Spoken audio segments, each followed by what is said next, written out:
Hello everyone, welcome back to my channel. কেমন আছো তোমরা সবাই? আশা করি খুব ভালো আছো, আর আমিও আগের থেকে বেশ বেটারই আছি। আজকে কোনো ব্লগ ভিডিও নিয়ে আসিনি। তার আগে আমি আমার ভিডিও শুরু করবার আগে আমি তোমাদের সাথে আমার পরিচয়টা দিয়ে নিই। আমার একান্তই প্রাণের শহর কলকাতা থেকে আমি রাজিয়া, আর আমার রাজিয়াস লাইফস্টাইল চ্যানেলে তোমাদের সবাইকে অনেক অনেক ভালোবাসা। আর তোমাদেরকে সাথে নিয়েই আমি আমার একটা নতুন ব্লগ স্টার্ট করছি। আশা রাখছি আই হোপ তোমাদের একটু হলেও ভিডিওটা ভালো লাগবে, আর একটা লাইক কমেন্ট শেয়ার ভালো লাগলে করে দিও। যাই হোক বন্ধুরা, চলো শুরু করা যাক।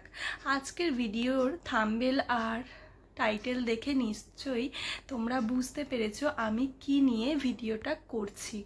হ্যাঁ বন্ধুরা, আজকে কিন্তু আমি কোনো ব্লগ ভিডিও নিয়ে আসিনি। আজকে সবাই চেনো ভাইরাল একজন মানুষ আলপনা রূপী ব্লগ, যাদের একটা ফানি চ্যানেলও ছিল, আর মেন চ্যানেল হচ্ছে আলপনা রুবি ব্লগ। সবাই চেনো ওই দিদিভাইদের চ্যানেল, যেখানে তার মা আর তার বর এবং সে নিজে ভিডিও বানাতো। অনেক ফানি ভিডিও, তোমাদেরকে অনেক অনেক মজা দিয়েছে, আর অনেক ভালো ভিডিও বানাতো। খুব অল্প দিনের মধ্যেই অ্যাচিভ করেছিল। সবাই জানো কিন্তু সে গতকাল মারা গেছে।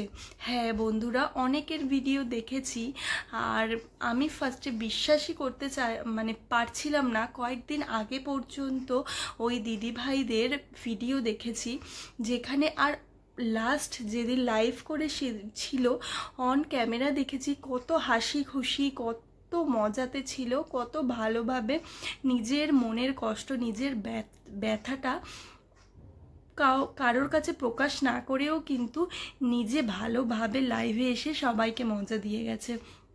সে কিন্তু আজকে আর আমাদের মধ্যে নেই। সবাইকে অনেক অনেক কিন্তু মজার ভিডিও দিয়ে গেছে, অনেক ফানি ভিডিও দিয়ে গেছে, সবাই খুব আনন্দ ভোগ করেছে।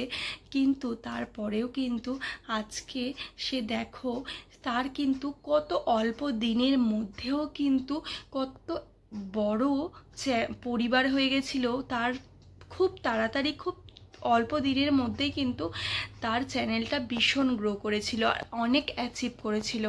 শুধুমাত্র দেখো অ্যাচিভ এত অল্প দিনে অ্যাচিভই করলো। শুধুমাত্র আজকে দেখো অনেক ভালো জায়গায় পৌঁছে যাওয়ার পরেও কিন্তু আজকে শুধু সেই চ্যানেলটাই পড়ে রইল, কিন্তু মানুষটা আর কিন্তু নেই আমাদের মধ্যে। আমাদের ছোট ক্রিয়েটার, যারা ছোট ক্রিয়েটার, যারা বড় ক্রিয়েটার, তারা কিন্তু অনেকেই হেলা অবজ্ঞা করে। কিন্তু একটা সময় কিন্তু তুমি বড় ক্রিয়েটার হও বা ছোট ক্রিয়েটার হও, ক্রিয়েটার তুমি একটা সময় গিয়ে বড় অ্যাচিভমেন্ট করেছো, কিন্তু তার মানে এই না যে ছোট ক্রিয়েটারকে তুমি হেলা করবে। তো অনেকের ভালোবাসার মানুষ ছিল আলপনা রুবি ব্লগ, এবং আলপনা দি আজকে আর আমাদের মধ্যে নেই। অনেকের ভালো, যেমন ভালো কিছু করে গেছে, এবার সবার কাছে কিন্তু একটা মানুষ ভালো ছিল না। তো ওই দিদিও সবার কাছে, অনেকের কাছে যেমন ভালো ছিল, আবার অনেকের কাছেও শুনতাম অনেক কিছু, অনেক মন্তব্য শুনতাম ওই দিদির। কিন্তু যাই হোক, ওই দিদি কিন্তু অনেক ফানি ভিডিও আমাদেরকে দিয়ে গেছে, মজার মজার ভিডিও। আর ওই দিদির এক্স্যাক্ট কি হয়েছিল বলো তো? এক্স্যাক্ট হচ্ছে ওই দিদির কি জন্য মারা গেছিল, এক্স্যাক্ট ওই দিদির গল ব্লাডারে স্টোন পড়েছিল। তো ওই গল ব্লাডার স্টোন নিয়ে কিন্তু অনেক দিন ভুগছিল, প্রায় অনেকটা দিন, 1-1.5 মাস, প্রায় অনেক আগে শুনেছিলাম যে ওই দিদির গল ব্লাডারে স্টোন পড়ে। তো ওই স্টোন নিয়ে কিন্তু অনেক ভিডিও করেছিল, কিন্তু কোনো কিছুই প্রকাশ হয়নি যে শরীর খারাপ এই। তো অনেক অবহেলাও করা হয়েছিল, যে অবহেলার জন্য আজকে এই পরিস্থিতি। ভালো করে হোমিওপ্যাথিক ওষুধ খেত। তো এই গল ব্লাডার স্টোন না, যতই ওষুধ খাও, যতই হোমিওপ্যাথিক ওষুধ খাও, তোমার কিন্তু এই স্টোন সারবে না। তুমি যতই ওষুধ খাও, গল ব্লাডার স্টোন কোনো দিন সারবে না যতদিন না তুমি অপারেশন করবে। আমিও এর ভুক্তভোগী, আমিও অবশ্য এর এখনো পর্যন্ত অপারেশন করিনি, তাও বলছি যাদেরই এরকম অবস্থা তারাই খুব মানে ওষুধ না খেয়েই আমার মনে হয় যে স্টোনটাকে অপারেশন করে নেওয়াই বেটার। আর যাই হোক বন্ধুরা, এবং আলপনা দিয়ে হচ্ছে হোমিওপ্যাথিক ওষুধ খেত, তাই ভালোভাবে কিন্তু তার চিকিৎসা ভালোভাবে হয়নি কিন্তু। আর একটা সময় যখন ভীষণ কন্ডিশন খারাপ হয়ে গেছিলো, স্টোনটা কিন্তু ইনফেকশন হয়ে জন্ডিসে পরিণত হয়ে গেছিলো। আর যখনই জন্ডিসে পরিণত হয়, আর ওই দিদির সব থেকে বড় কথা হচ্ছে প্রথমে নাকি ওই দিদির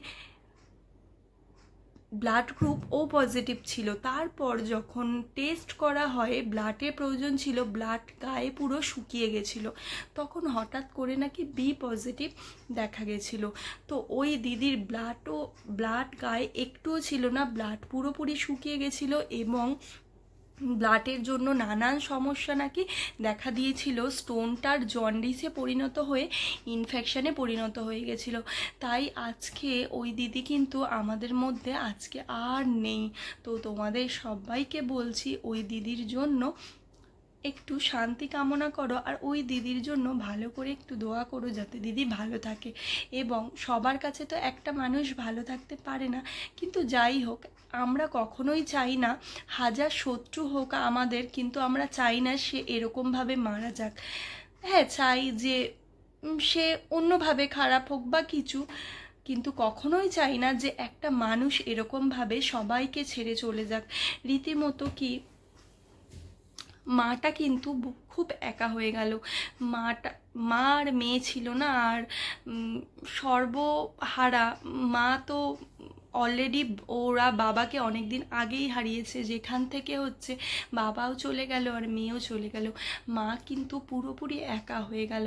তাই বন্ধুরা, ওই আলপনাদির নামে তোমরা বেশি বেশি করে শান্তি কামনা করো এবং তাকে তার অনেক অনেক দোয়া করো যাতে সে যেন খুব ভালো থাকে, আর সবাইকে এত মজা দিয়ে গেছে সেও যেন একটু ভালো থাকে, সেই শান্তি কামনা তোমরা করো।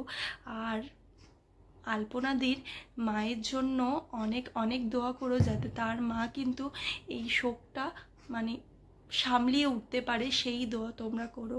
আর আজকের ভিডিওটা আমি কিন্তু এখানেই এন্ড করছি।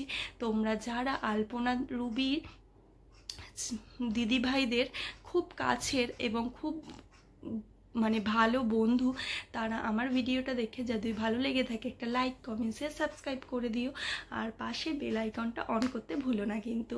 আর আমার পরিবারে যারা নতুন সদস্য আসছো তাদেরকে কিন্তু অনেক অনেক ভালোবাসা। তোমাদের যদি আমার ভিডিও ভালো লেগে থাকে তোমরা কিন্তু আমার পরিবারের মিষ্টি একটা বন্ধু হয়ে থেকে যেতে পারো। বন্ধুরা খুব ভালো থাকবে, সুস্থ থাকবে। নতুন একটা ভিডিওতে নতুনভাবে আবার তোমাদের সাথে আমার দেখা হচ্ছে। ততক্ষণ তোমরা ভালো থাকবে আর সুস্থ থাকবে। টাটা।